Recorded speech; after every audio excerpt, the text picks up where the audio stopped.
Okay, just a little sneak preview of a design that I've been working on.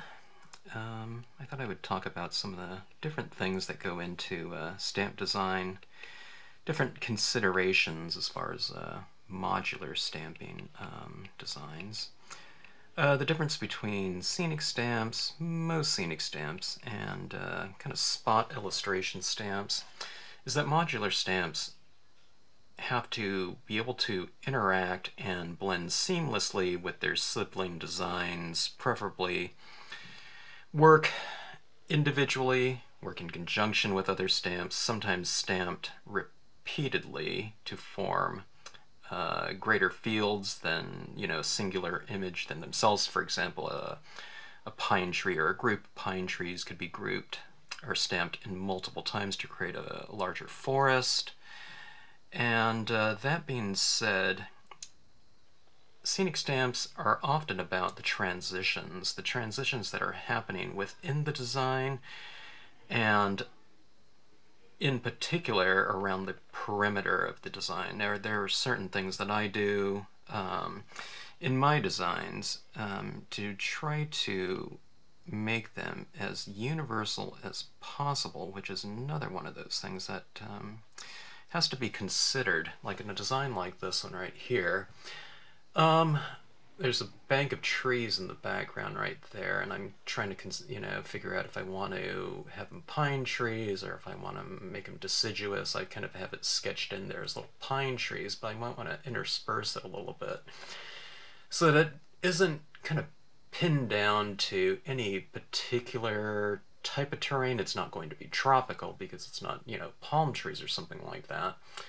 But I don't know, there's different things like that that are involved in the planning of a design. We have this little outside area right here with a pier.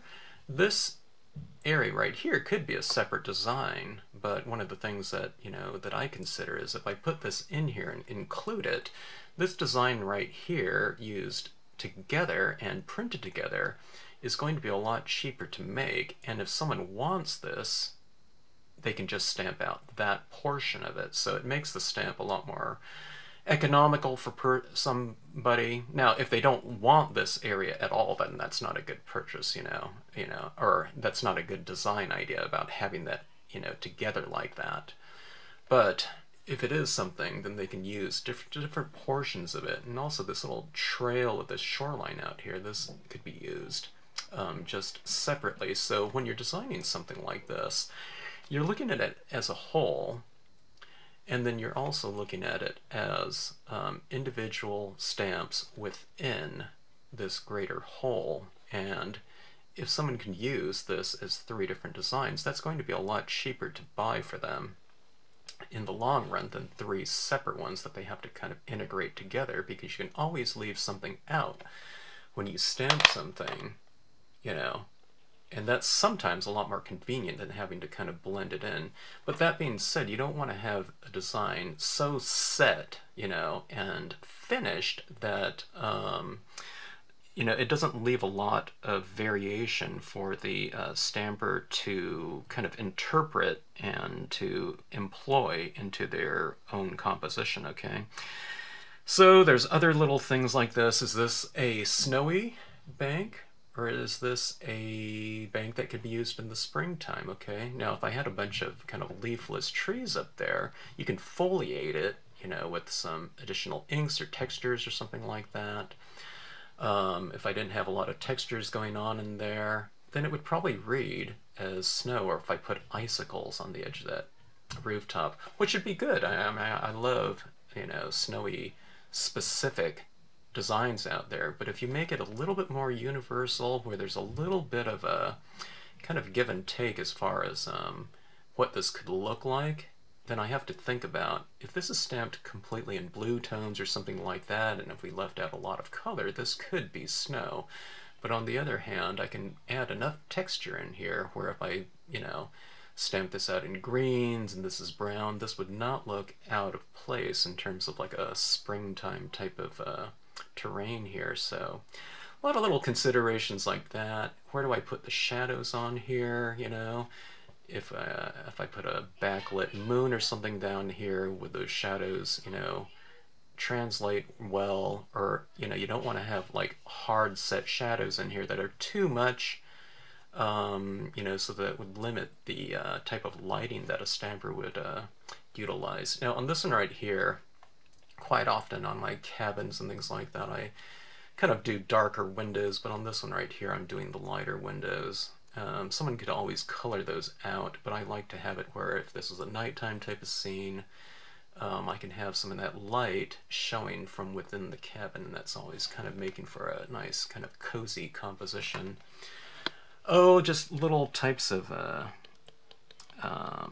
dot patterning. This is they call this stippling right here. And one of the things about stippling is if you have kind of isolated dots, it would look fine in the design, but knowing kind of the nature of rubber stamps and kind of the pressure that's involved in pressing and making impressions, if you have kind of isolated dots that kind of transition out from kind of a heavier shadow into the lighter areas, if you have isolated ones out here, what happens is there's too much pressure being put on them, so you'd have this little tiny dot like that, but when it's pressed, it becomes like 3 times as large. So you know, what density you kind of place these dots at is really key, you know, with rubber stamp designs in particular. So you always kind of have to watch out something like that.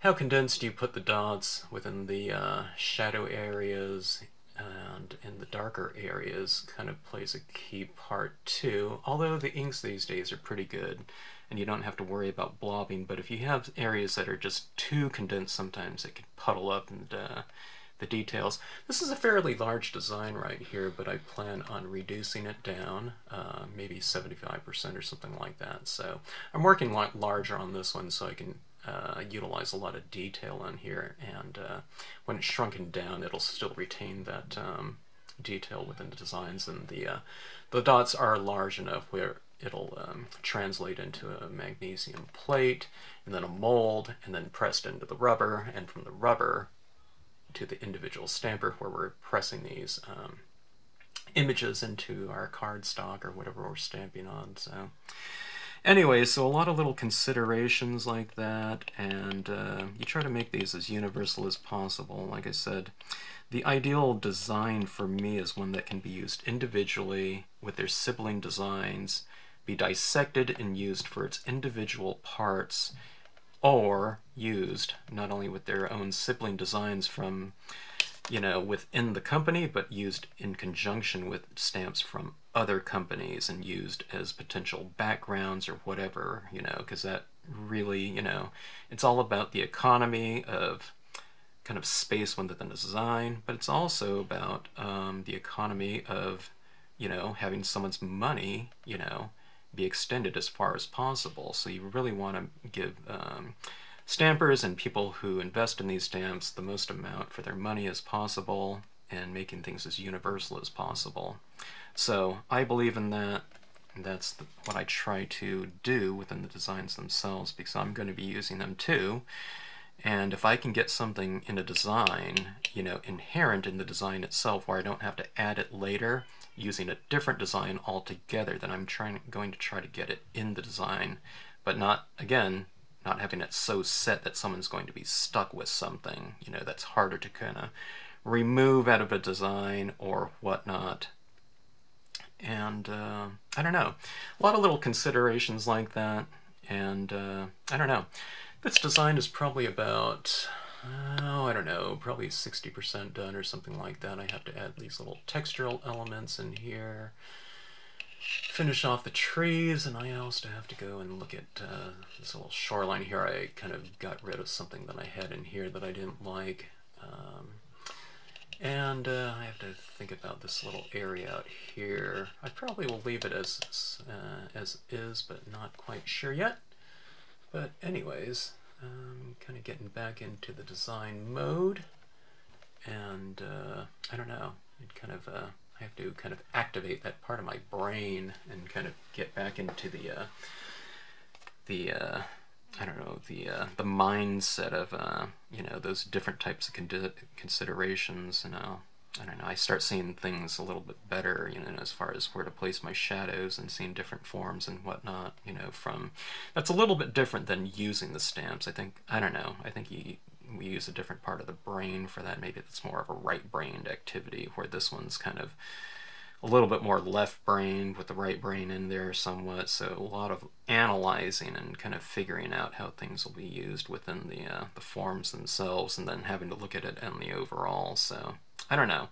But if you can get it good in the design itself, so it just makes the utilization of them and the stamping of them that much easier for the end user. So, and the end user is going to be me too. So anyway, hope you enjoyed it. That's one of those things that goes into it.